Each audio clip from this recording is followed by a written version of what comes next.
Yana keldingmi, opa? Bolalarimga qarab tur, kechroq olib ketaman. Bo'pti. Opam bolalarini menga tashab ketsa nimalar bo'ladi? Birinchi bo'lib ikkita qulimga qirolichalarini qo'lini o'pishga izn beraman. O'zi uyda ish yo'q edi, lekin ikkita tekin hasharchi bo'lsa, ish ham topiladi. Hadeb ishlab ishdan bezor bo'lmasligi uchun orada massaj ham qildiraman. Oyim bizani ish qilish uchun emas, o'ynash uchun tashab ketganlar. Ha, bo'ldingda o'ynaymiz. Davay. Don, Zeki. Men yetdim yana. Boshqa o'yin nasib bo'lmaydimi? Davay. Ha, yaxshi o'tiribsizlarmi ish qilib? Ha, bundan zo'r o'tirmaganmiz hech qachon.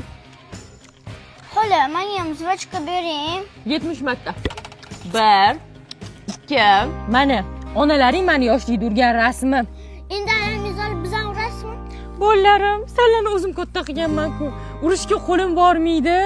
Lekin qo'shinning qo'li boradi. Men ikkalasini cho'modida. Borib ur. Yaxki. Uf, ishchi kuchi bittaga kamaydim. Yurmayli kirlansan yuvasan. Mana shular yuvasan. Mamam dog'ini qanaqa qilib ketqizaman? Bavida xotirama allergiya bermaydi, hidi ham ko'ngil aytmaydi. Germaniya mahsuloti.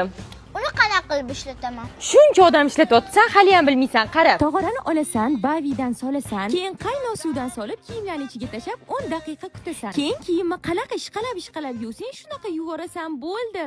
Yo, bularni bu ahvolda topshirsam, oyisi aniq bilib qoladi. Bularni charchatib, uxlatib topshirish kerak. Charchashlaring kerak. Davay, sakralaring. Sakra. Zo'r qarabsan-ku, bular umuman uxlamas edi. Men shunaqa zo'rman-da, uxladi-yu. Uyg'onsa bo'ldi, ishqim.